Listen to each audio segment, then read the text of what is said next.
that this always marks the beginning of the season, according to my wife. She knows that vacation is over and the season now begins. Feel really lucky to be at the University of Virginia. Fantastic opportunity. I love the players that I have, the hard work they're putting in, and the unity to really design and build and establish something we think that can be significant and consistent over time. The two players that I've brought with me today, I think, are great representatives of our program. We're all together now for year number 2. Realistic, optimistic, and anxious to get to work.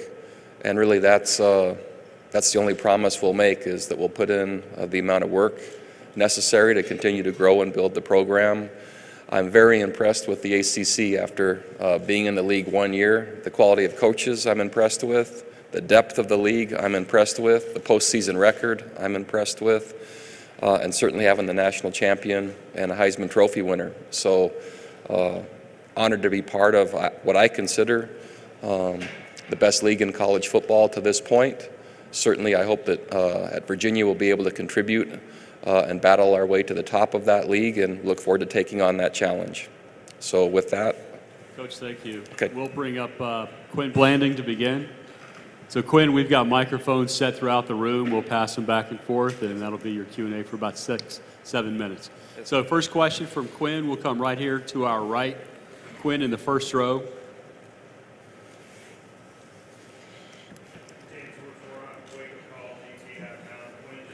Say about why returning to Virginia was the right decision for you, and why at this point in your collegiate career you felt like it was good for you to come back and be a part of what Bronco's trying to build here. First, I want to start off by saying it's an honor to be here. It's just always been a dream to be here, but to come back is just, I believe in the system. I trust the system, I trust the process, and, you know, why not go one more year and go out with a bang and, you know, increase the status of Virginia, and just like I said, go out with a bang. Other questions for Quinn from out on the floor?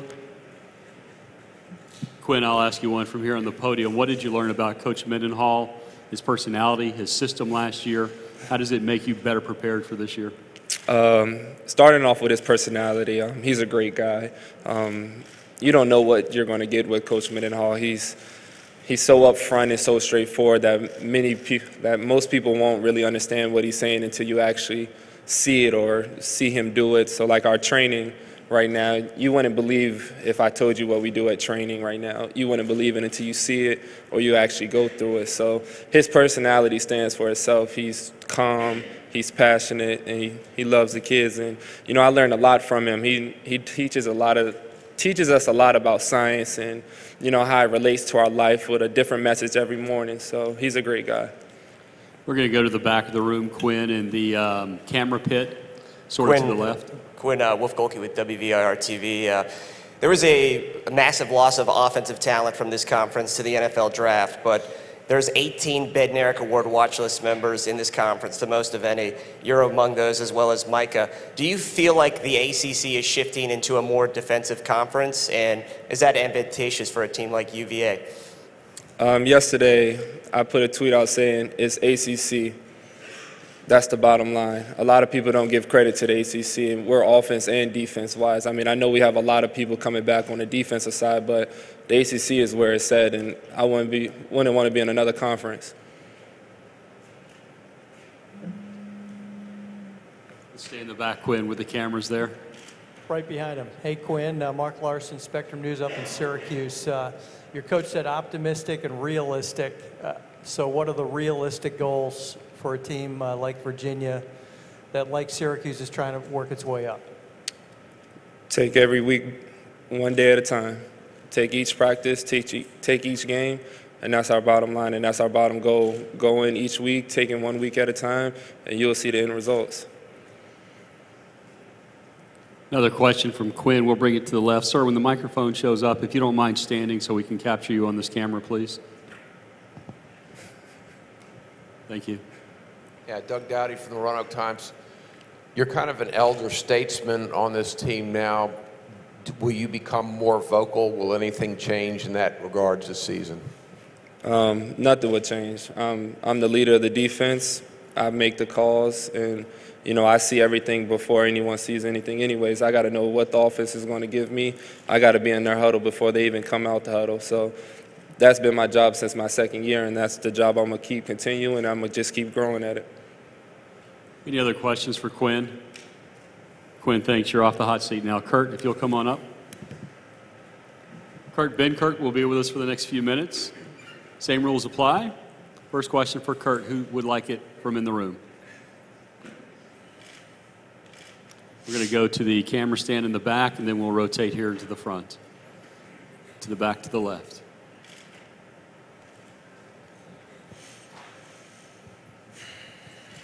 Hey, Kurt, Mark Larson, Spectrum News, Syracuse. Same question I asked Quinn. Realistically, for your program, for your team, what kind of goals can you guys set as far as trying to win the division or just try to improve on last year? I think Quinn really hit on it. For us, it's really important to take it one day at a time and take it one game at a time. And as long as we're making improvements and the improvements start compounding as the season goes on, we feel like we'll see pretty good results. So we're just focusing on one day at a time, and we still have training on Monday, so we're really not trying to get too far ahead of ourselves. Kurt, your next question right here to the front, to the right. Yes. Kurt, just what you can say about last year playing through injury and playing through that adversity, what it taught you, and ultimately, how it strengthened you to be where you are right now. I think playing through that difficulty really kind of showed me who I was and what I could take as a player and kind of helped push me to my limits. I'm really looking forward to playing and starting this season healthy and getting through it that way. It was something that was difficult, but I got through it, and I was really happy that I was able to do that. Other questions for Kurt from out in the room? We're going to go back to the camera stand. 3 questions back there, and those will be your final 3 questions there, Kurt. Kurt, Wolf Golke with NBC 29. Obviously, you're entering your second year as quarterback. How much more open is the offense? And you obviously are not coming off the injury this year. How much more mobile are you? And will we see you maybe used in a more mobile way coming into the season? Yeah, so being out of surgery for my knee about 2 years now has been really good for me, just being able to get the explosiveness back as far as running goes. But what was the beginning part of your question? Sorry. How much more open is the offense now in your second year? Yes. I would say across the board, just having a more increased understanding through the receivers, the offensive line, not really just being on the basic level of understanding what Coach and I is trying to have us do and understanding the whole concept and how the defense is going to try to stop each play. I think we're really growing and getting to that point and not just at a basic level like we were last year. We'll stay with the cameras in the back. Zach Lever, WDBJ7, kind of piggybacking off of that. Does it help to know that there isn't really a quarterback competition per se this year, that you can kind of come in with no pressure on that and just play the game? I wouldn't say that it helps. I think competition brings the best out of everyone, and I've been competing since I've been in college, so this will be the first year it's not a true competition, but every day is really a competition regardless, so it doesn't matter who's behind me or who would have been in front of me, so I treat everything the same. It's always a competition for me. Kurt, Zach Francis, CBS 19. You've had a full year in the system now. How much better do you feel going into fall camp this year as compared to last year? It's light years ahead of where we were last year. Spring was really big for us, but I think the biggest part is just understanding who's in the offense, who I'm throwing the ball to, who's in front of me, what the running backs can do, and just really understanding personnel. And that just takes time, and it takes a lot of extra time outside of the 2 hours here and there that we're required to be there. So there's been a lot of extra work put in behind the scenes, so we're looking forward to it paying off. Anything else for Kurt? Students, we thank you. We'll let you head off to your next stop, and we'll bring Coach back up for his Q&A. Thanks, gents. Folks, again, for the live video stream, if you wouldn't mind, with our camera, if you wouldn't mind standing as you ask your question, that would be fantastic. Hopefully that does not inhibit you from asking quality questions. First question for Coach. We'll take it in the camera stand first and then right here to our right. So in the back, Coach, to the left. Hey, Coach, Mark Larson, Spectrum News in Syracuse. Hey. So similar question to what I asked your players. You're trying to change a culture there for a program that's, I think, won 29 games in 7 years. So how difficult is that, and how do you approach that challenge? First of all, it was an intentional choice on my part in choosing to leave Brigham Young. I was looking for, and my passion is building, and my passion is doing hard things and building people. And so invigorating is the word that I use every single day. There's a brand new challenge and something that can be improved. And I think there's nothing that brings me more fulfillment. And so I'm working as hard as I can every single day with players that I love and that are starting to grasp what that's going to take in year two. And that's fulfilling. There is no time frame that I'm imposing. As you heard the players talk about, we're maximizing every single day in a program that we think is family first, last, and always by doing really hard things together. And I feel really close to these kids, our team, and that in and of itself has been rewarding beyond belief, that they're willing to take this on, want to take it on, and we feel unified to do it. And so gratifying, invigorating, challenging all at the same time, but that's what I was ready for in my coaching career at this stage. And so I'm getting exactly what I wanted and what I chose. Coach, to your right here on the front row, back to Dan. Coach, I've asked you about this before, but to go a little bit deeper into just the day-to-day with Ruffin McNeil and what he is leadership-wise, what he is on and off the field, and you said family first, last, and always, just how he embodies that as well. Well, Coach Ruff, and it was certainly bittersweet in seeing him move on to Oklahoma. Coach Ruff is one of the best people I've ever met, in or out of football. Just bottom line, he's genuine, he's authentic. He had a saying that he would coach you hard and love you harder. And he had a unique ability to switch. He has a unique ability to switch from one to the other seamlessly, and the players grasped that. And they would take hard coaching from him because they knew of his intent and his motive. And in every team meeting a year ago, we had what we called rough time, where I'd give him a chance to stand in front of the team, and none of us ever knew what was going to be said. But I had complete trust that it would be powerful and impactful to the development of young people. And I cherish that year I had with him, and we'll miss he and Arlene both.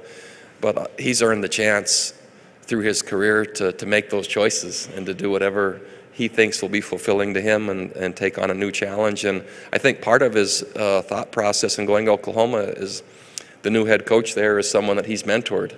And I think I smile as I think now about a first-time head coach with Ruff standing beside him to kind of nudge him here or direct him there or maybe kick him that way a little bit. And I think that'll be a huge asset to their program. Back to the camera stand in the very back. Hi, Coach. Dave Walls, WSET. One of the things that stood out to me about you particularly last year was your ability to, whether it was a win or a loss, to pick the good out of every player's performance and make note of that in the conferences. Talk about yourself for a moment, if you could. How would you say you did last year personally in laying the foundation down for this UVA squad? And what sort of blocks are you looking to build here in 2017 as far as you personally amongst yourself and your coaches?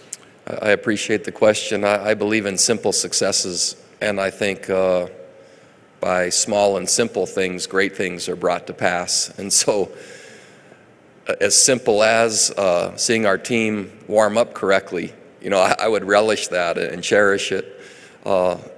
When I see a player finish through a line as hard as he can go, when I see a player, we actually film our sideline and what I call our fourth side of the ball. If I saw our fourth side of the ball in a game react in a manner that looked authentic and genuine and support of what was happening for our team, those are all things that I pass on to our team. I think great things are built very simply, very methodically, and really detail-oriented.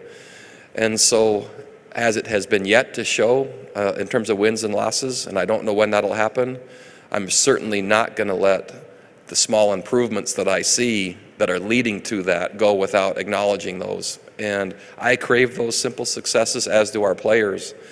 Now, in terms of how I handled it personally, wow. Utah and Virginia, there's a long ways in between those states. And 14 families came across the country, 53 little kids. So I feel a huge responsibility to the family members of our staff that have come. My wife and I have done everything we can to just make this an amazing adventure, as was what we promised our own children, that this would be an amazing adventure.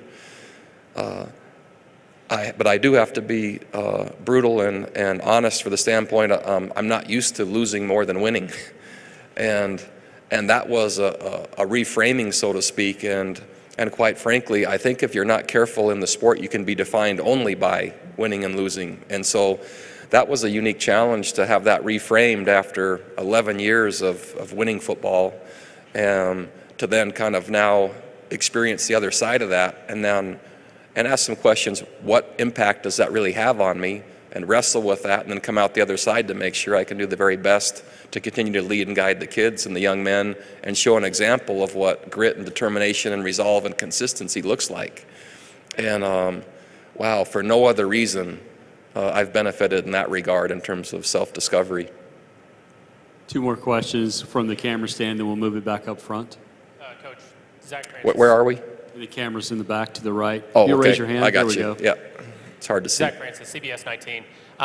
Going into your second fall camp, what's the biggest difference this year as compared to last year? At the University of Virginia, what I've learned through Thomas Jefferson's approach is it's not a freshman or a sophomore or a junior or a senior. It's a first year, second year, third year, fourth year. My entire team were first years last year. Even Quinn, who has all kinds of ACC experience and is a very good player, that was his first year in our system. It's been fun to see confidence, maturity, decision-making, and execution improve with more of a focus actually on playing the game than some of the things that just enable us to play the game. And so most of our work has moved, and I think work is categorized. Most of our work has moved from competitive enabling work or business essential work to our competitive work. And so what's really happened is more time is being spent, and we can spend more time because the team is more prepared to focus on the actual game itself, knowing that I'm the type of coach that won't allow that to happen unless the other things are being handled at the right way. And at a level I'm comfortable with, I'm looking to build a program of consistency and sustainability with no shortcuts. And sometimes that was at the expense of our competitive work, but again, I'm looking for something that'll be sustainable and the foundation won't skip any steps. So more of our work to this point in year 2 has now been competitive work than competitive enabling or just business essential, and trying to get those things right. And it's been noticeable. And as you already heard the players say, it's really because I don't ever allow them to move more than one day ahead. Each day has to be a masterpiece before we move on, or we repeat the last day. Coach, back to the front to the right with Dan. Coach, Kurt was up here just a few minutes ago, and just what you can say about at quarterback, what he's been to this team, seeing him go through that adversity of playing injured last year, and how he's leading you into this second year. I know you said you don't know when the wins will come, but just what you can say about his leadership and what he's brought to the program. First of all, what Kurt is bringing to our program is ability. When I first saw him, even though he had his knee brace on and he came in for fall camp, instantly there was a presence and the ability to make every throw. Those are the 2 things I noticed first. What was also clear at that time is his mobility was not back, and his understanding in a brand new system was going to take time. So all those things were apparent at the beginning. What we held pretty close to the vest a year ago is the hit he took in the UConn game, which was early in the year, had a significant impact on what we could do with him and what we did do with him and what we chose to do with him. And so, and I think he handled that really, really well, fighting through a lot of adversity. What I see at this point, and I'm now taking and moving back to spring practice, he's more mobile, he's more accurate, he's more confident, he's certainly healthier, and will need to remain so for us to continue to move the program forward, at least in year 2, the way we would hope. He's critical to that. And so that's a unique challenge now as the head coach, is to design systems to make sure he can remain healthy, confident, and capable in practice and in the games, but but still have the aggressive edge in terms of play calling and utilizing him that allow us to have the advantage we need competitively. Going to go back to the camera stands once again. Bronco, Wolf Golke with WVIR-TV. One of the things you talked about this past spring was the understanding of the personnel more so this year than last year. Yeah. How much more have you developed an understanding of this personnel, and specifically offensively, guys like Alameda or Andre Lavroni? How big of an impact do you expect for them to make now with a better understanding with them in the system? Yeah, I think that's a great question, and glad that you give me a chance to talk about it. Our particular approach now, again, as we're developing a program, and our intent in year one was really to establish systems as much as we could and the way that we're going to play those systems. And I'd love to say that we could at the same time a year ago focus more on using each player in the right spot at the right time with the right capabilities. What is shifting, not shifted yet, but shifting, is the ability to know what each player on our team can do, make sure they're on the field at the right time, doing the right thing, to deliver the results. And so we're much more personnel specific than we were a year ago, which was more general in expectations and demand, where now it's becoming to the point where each player, even if it's at the expense of slowing our tempo or taking a little more time or being a little bit more deliberate, is with our current roster and where we are, using the right players at the right times, doing the things they can do at a higher level. I think you'll see a shift in that direction in relation to your question. Anything else for Coach? Coach, we've got, I'll ask you one more question here from the podium as we've got a couple of minutes. Yesterday, the conversation with Coach Babers was about the second year, fourth game, how it just seemed to make sense at that point. Coach Babers really couldn't put his finger on why. Do you take on that same philosophy that by the fourth game in your second year that maybe it really does all start to come together? I haven't narrowed it down to that specific of a date, and nor do I necessarily agree with it. But what I do think is there will come a time for every program and every new coach that has a real impact on his players, where there is a moment where you recognize it, but I don't think that moment defines it. I think all it does is manifest all the work that kind of comes through, and it appears to be a breakthrough, but that's maybe the culmination of all these small and simple things. And when that happens, I'm not sure I could define it and say or agree with that date, other than for all of us that are taking on new programs. I think we relish the chance where we can from the sideline and practice or a game say, where this is going to be good. And that's, I think, what any great teacher and anyone that cares about young people, that's what we want.